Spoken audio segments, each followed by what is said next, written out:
Hello and welcome to the tour of my new improved setup which I've just finished putting together, and I'm absolutely delighted with it.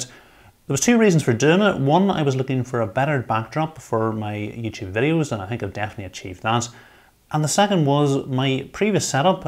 You'll find a link to that video in the description, which I put together about 2 years ago. I thought it looked great, and initially I was quite happy with it, but as time went on, using it on a day-to-day basis, I had actually realised I had made a few mistakes in terms of the practicality of using it. And I'll point these out as we go along and the improvements that I've made so you can avoid making the same mistakes with your setup. If you see anything behind me that you like, you'll find links to everything in the description. So let's dive in and take a closer look. So taking a closer look at the setup, you'll notice I've gone with a dual desk setup. The one to the right is for my wife and the one over to the left is going to be my desk. So before we take a closer look at the desk, I think probably the most striking change I've done with the room is to the walls. These are Art 3D panels. They're 50 centimeters by 50 centimeters, and I've simply attached them to the wall with some 3M tape. They come in a whole variety of different designs. You're talking around about £50 for a box of 12 panels, and to cover the whole area of the setup, I've only used 3 boxes, so around about £150 to cover the walls, which I think is great value for money. Just above the panels, we've got 2 rows of Ikea LX shelves. The shelves come in 190 and 110 centimeter lengths, and for each row of the shelves, I've put 3 of the shelves together. There's 190 on each side and a 110 centimeter in the middle. And I think I've done a reasonably good job of getting them all to line up and look like one continuous shelf. And really, I think the only way you can actually do this is to use a laser level. So I'll put a link to the one that I used in the description. And I used it to line the shelves up and line the art panels up and line some of the RGB light bars up as well. And I think without this, I would have really struggled to get everything lined up. Okay, so moving down to the desks, my wife's desk is actually a very popular IKEA hack. We've got 3 LX drawers with the Ikea SÄLJAN countertop. It is the larger one at 246 centimeters in length, resting directly on top of the LX drawers. And the reason I've gone with 3 rather than the very popular 2 is because of the size of the PC resting on top of it, and more on that later on. So you'll notice the desk is sitting directly on top of the LX drawers, and this is very different to what I did in my previous setup.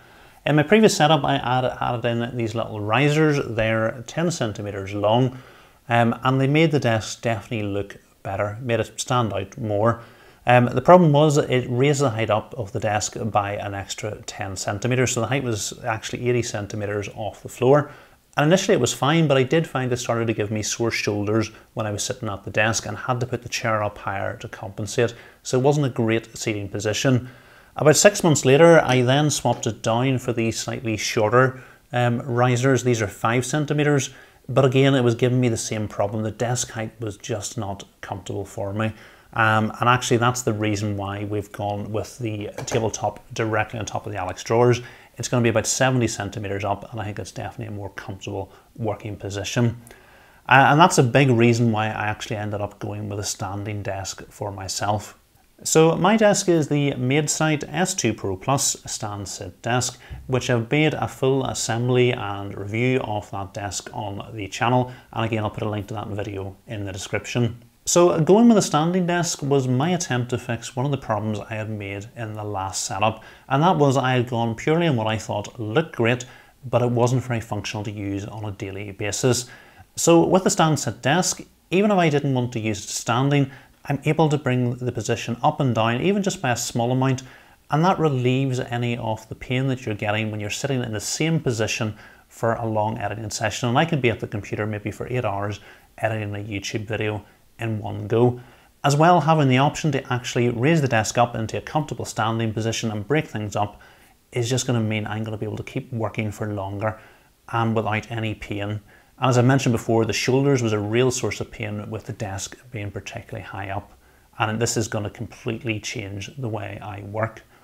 One of the other big mistakes I had made was with the monitor. I had mounted the monitor to the wall, and because it was mounted to the wall, you had all the cables running from the monitor down to the desk and then to the PC. And obviously you don't want the cables spilling out, so I had wrapped them around the bracket holding the monitor to the wall. And the problem then was you couldn't actually bring the monitor in or out because the cables were all wrapped around it. And the monitor bracket that I had used there wasn't a great choice for them because I wanted something that was compact and kept the monitor right up against the wall. Because the one I had used then, we didn't have any height adjustment on it, and this was a big mistake because again, sitting staring at the monitor in one position, it wasn't great for your neck. So this time I tried to rectify this problem with the Ergotron LX monitor mount. And you can see here it does an absolutely brilliant job of holding the ultra-wide monitor in place, but giving you the freedom to move it up and down and backwards and forwards and hold it in exactly that position without any difficulty. I think as well, having this monitor mount in white with the white 3D art panels behind it really makes the monitor mount just disappear and gives the monitor a floating appearance. So in terms of the monitors, I'm using an ASUS 1440p 35-inch ultra-wide, and my wife's got an Acer Predator 34-inch curved ultra-wide, again in 1440p, and again mounted on exactly the same monitor arm. So the version of the standing desk that I have is 140 centimeters wide, and as you can see, I've got an absolutely monster PC case. It's the Cooler Master Half 700 Evo, and it is by far the biggest case that I have ever built in. Again, I've done a full build in this case on the channel, and I absolutely love it. Had I put this on my standing desk, the standing desk definitely would have coped with it for the weight, but it would really significantly have reduced the amount of space that I had to work. So that was the reason for the extra Alex drawer. On the Ikea countertop, because it's the larger one, we've got absolutely loads of room, and I made the decision to put both PCs on that desk. Now, having a standing desk means that it can cause a bit of a problem with all the cables running from the standing desk over to the PC. So the way I got around that was to wrap them all in a white mesh sleeve and made sure I left enough slack in the cables for when the desk was going up to its maximum height. So the white mesh sleeve that I used for the cables running from the desk to the PC is 1 inch in width, but I also take a closer look running up from the desk to the monitor. I've also wrapped the cables in a smaller white mesh sleeve. This one's 1/2 inch in diameter, and I think this does a good job of hiding the black and other multicolored cables in the monitor mount, again helping the illusion of getting a floating monitor with the mount just disappearing into the back of the 3D art panels. My wife's PC is in the Lian Li 011 Dynamic Evo, and this is actually the build that we built together on the channel, and if you want to check that out, you'll find a link to that in the description. So like any desk setup, cable management is really important if you want it to look good, and I think I probably spent a whole day managing the cables behind me. The standing desk creates extra problems, and particularly the way I didn't have the PC on the desk.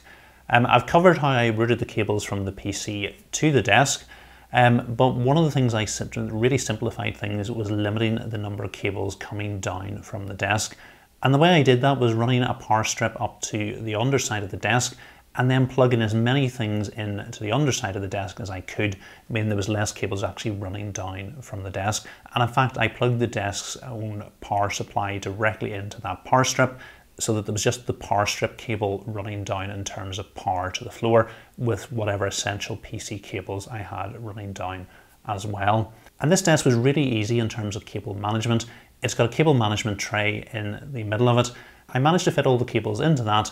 I didn't manage to fit the power strip into that, but I held it on just behind the cable management tray with some cable ties. In terms of managing most of the other cables, I use these little cable mount clips. So we've got 3M tape on the back, and you simply pass a cable tie through the clip after sticking it to the desk, and it's a great way to manage the cables. So again, learning from mistakes I've made in my last setup, and this goes mostly with managing the cables on the Ikea desk.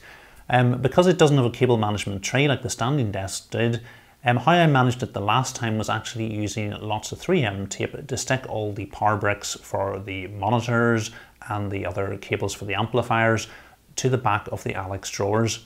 Now over time, the 3M tape gave way because they're big heavy power bricks, and the cables then ended up bulging out on either side of the Alex drawers where you could see them, so it just wasn't a clean solution.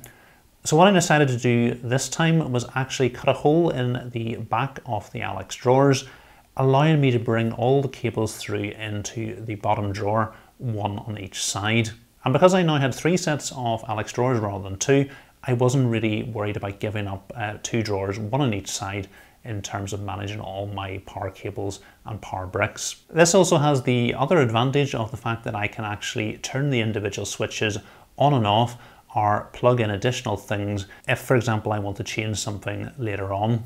And I've also ran a power strip up to the top shelf hidden with some D-line trunking in the middle of the setup, allowing me to plug in all my RGB at the top where it's hidden behind the boxes.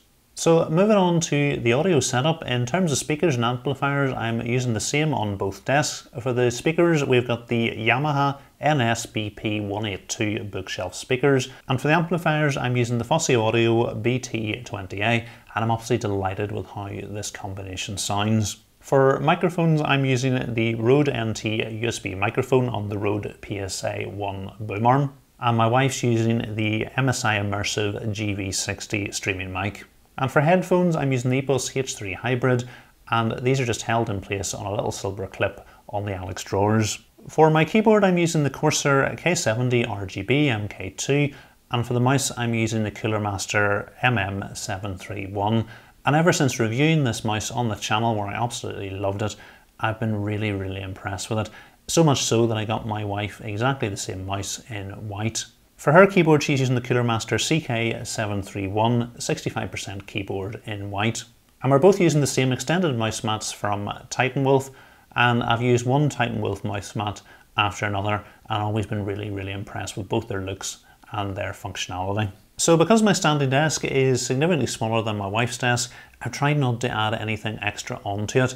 And in fact, when I actually do the YouTube videos on the channel and build a new PC, I'm planning just to take my wife's PC off the table and put the new PC up on it and use it for the YouTube videos. So also on the desk, I've got my Atem Mini Pro, which I use when I'm recording footage off the PC. And I've also got an Anker 3-in-1 wireless charger. For chairs, my wife's using the Secretlab Titan Dark Knight. And again, in keeping with the ergonomic theme for my setup, I'm using the M-Favor ergonomic office chair. So now we come on to the fun bit, the RGB. So on my wife's desk, she's using the Govee DreamView G1 Pro Gaming Light. So this consists of a light strip which you mount behind the monitor, and then you've got two light bars to be positioned, one on each side of the monitor. And you can have these set up to either a standard color or a different effect, or because there is a camera on top of the monitor, you can have it actually mirror what is on the monitor and extend the color from the edge of the screen out, giving you that improved view when you're either gaming or watching movies. So I hadn't actually used any Govee products before putting this setup together, but the reviews they always got on YouTube were always really positive, and they were just so much cheaper than the Philips Hue products that I had been used to using. So I decided to give it a go here. And in general, I was very impressed with the colors, and the brightness was actually really good. It was actually almost too good. In fact, I had to turn the brightness down to around about 30% because I found it was actually hurting my eyes looking at the light. So it's good to have that extra headway and just turn the brightness down to an acceptable level. But there was two slight issues that I had as well as that. The first was that to get this set up, you obviously need to have this quite ugly camera on the top of the monitor. The other slight issue was that the color accuracy just wasn't what I was used to from my Philips Hue AmbiView TV.